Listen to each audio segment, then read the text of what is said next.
Mga digital content creators, hinimok na suportaan ang laban kontra disinformation. Brigada Maricar Sargan, ibrigada mo. Brigada Live Report. Hinimok ng Presidential Communications Office ang mga digital content creators na gamitin ang kanilang mga plataforma upang suportahan ang kampanya ng pamahalaan laban sa disinformation at fake news online.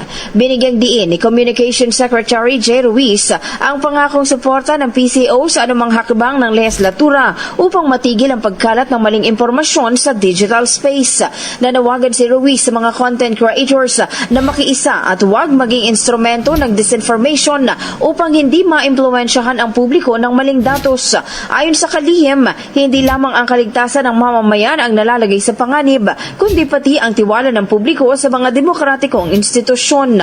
Umaasa ang PCO na magkakaroon din sa Pilipinas ng mga regulasyon gaya ng Digital Services Act ng European Union at Protection from Online Falsehood and Manipulation Act ng Singapore upang mas mapangalagaan ang digital space ng bansa. In the heart of changing lives, ako sa Brigada Maricar Sargan na 105.1 Brigada News FM Manila, the Music News Authority.